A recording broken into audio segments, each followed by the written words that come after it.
Roaring Lion, Epic Fury, and the Confidence Man. This is Law and Society. Please subscribe.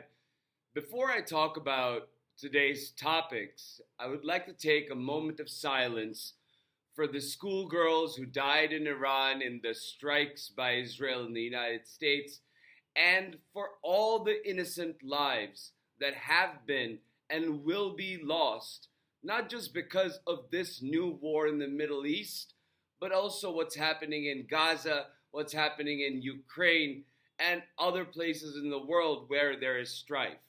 So please join me in this moment of silence.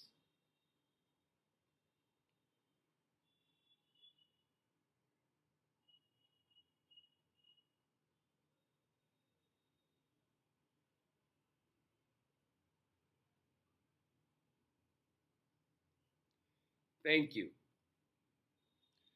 So, I am here to warn you about what is happening. And that's why this episode is named after the missions that Israel and the United States are calling their operations in Iran. Israel is calling it the Roaring Lion, and America is calling it Epic Fury. Not America, Donald Trump's regime is calling it Epic Fury. So either way, the United States needs congressional authorization, which it does not have yet. And we are seeing a sort of protest groundswell in Muslim majority areas around the world, including in the secular Republic of India, in the Muslim, not majority, but Muslim heavy state of Kashmir, which is in conflict with Pakistan about the border and all of that.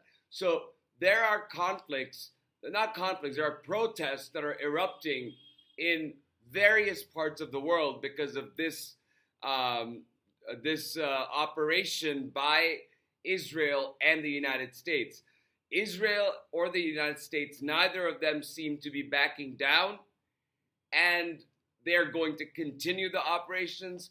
And Iran itself is also doubling down on finding leadership to carry the repressive Islamic regime's flag forward now that Ali Khamenei has been killed.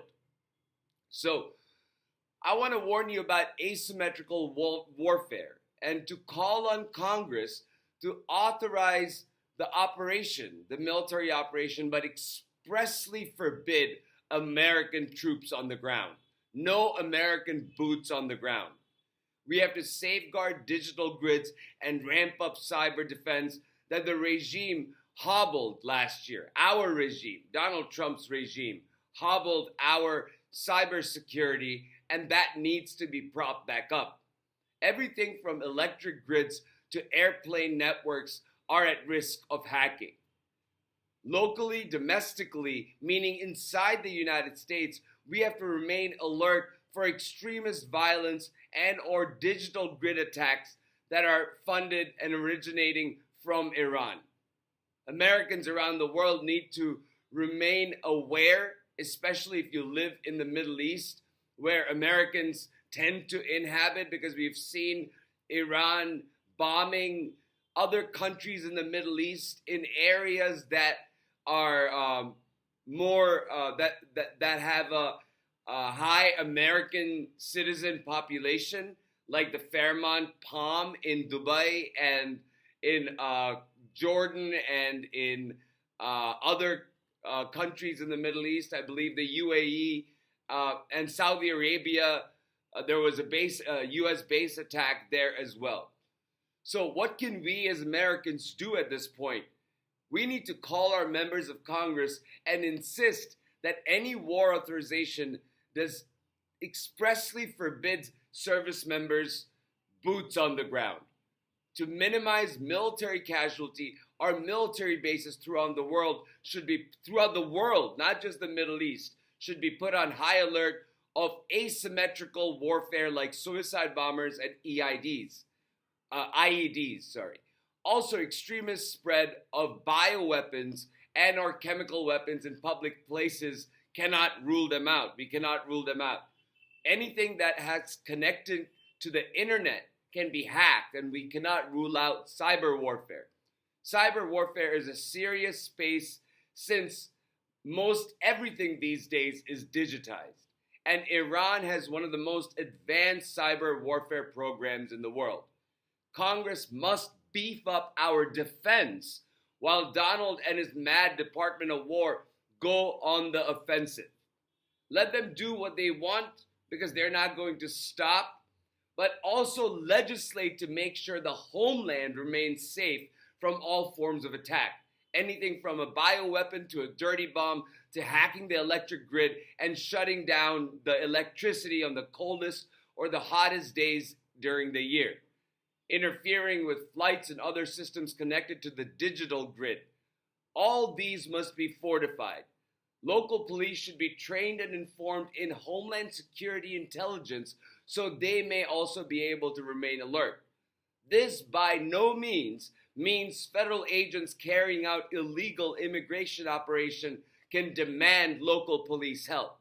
It means that the federal government should provide state and local authorities with literature and training on how to defuse bombs and how to identify risks of extremism and other skills that many local police forces don't have expertise on.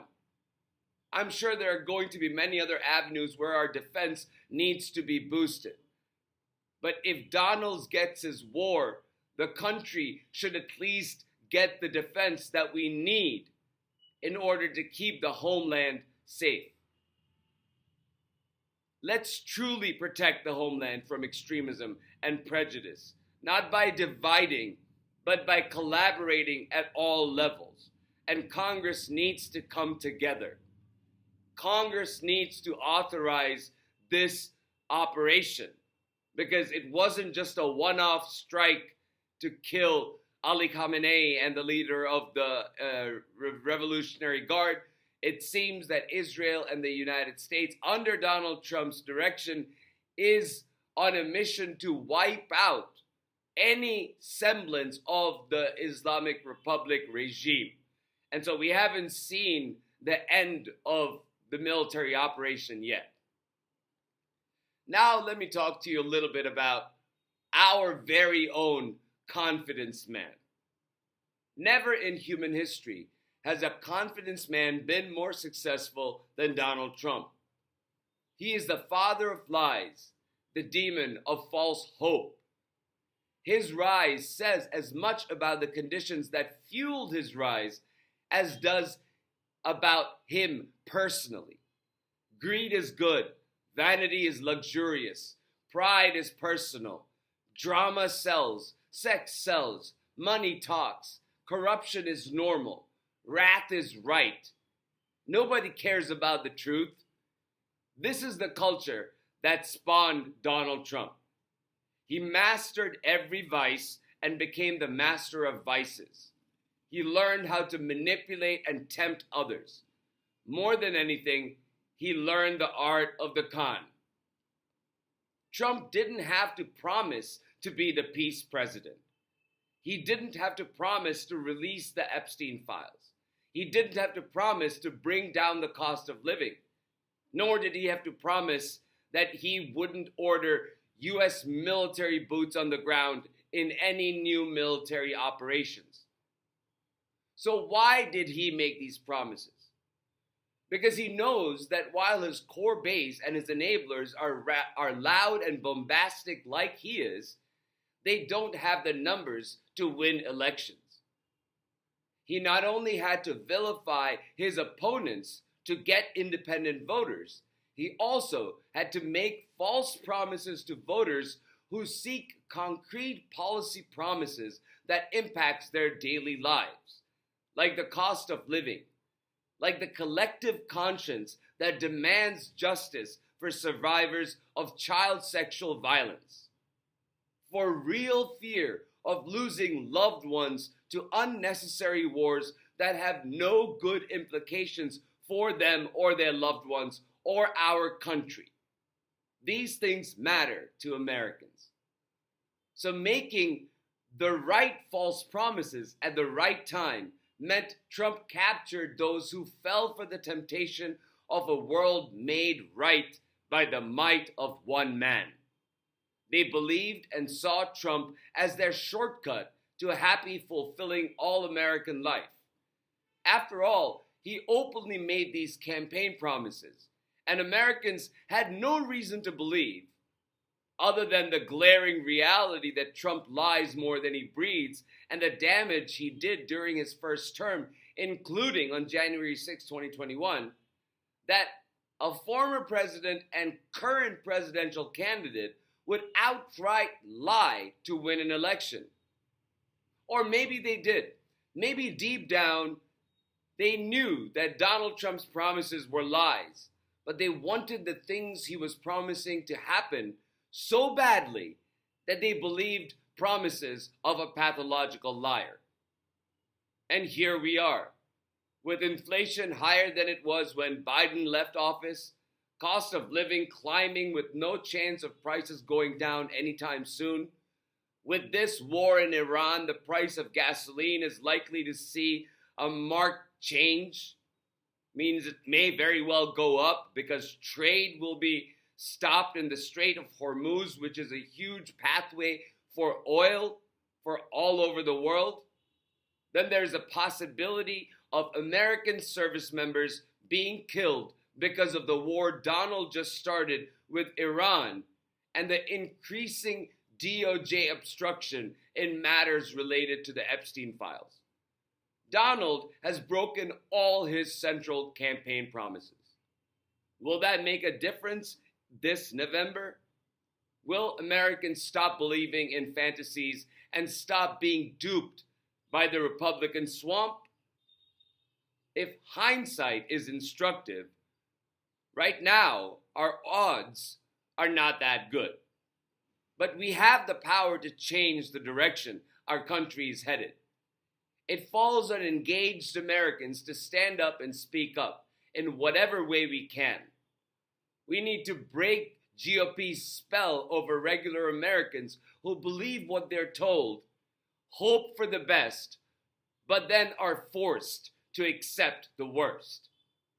We have a chance this November to break Donald Trump's imperial hold over our republic and its vast powers. We have a duty to each other to do everything we can to check the president by flipping Congress blue. That is the only way we can begin repairing the damage MAGA's regime has inflicted on us.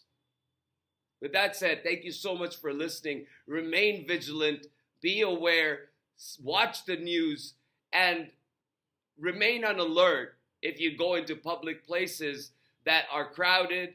And all in all, please stay safe. We are in a world that, honestly, 25 years ago, if somebody told me this was going to happen in my lifetime, I would have laughed and called them crazy. And here we are in this crazy world. So take care of yourselves and one another, and I'll talk to you soon.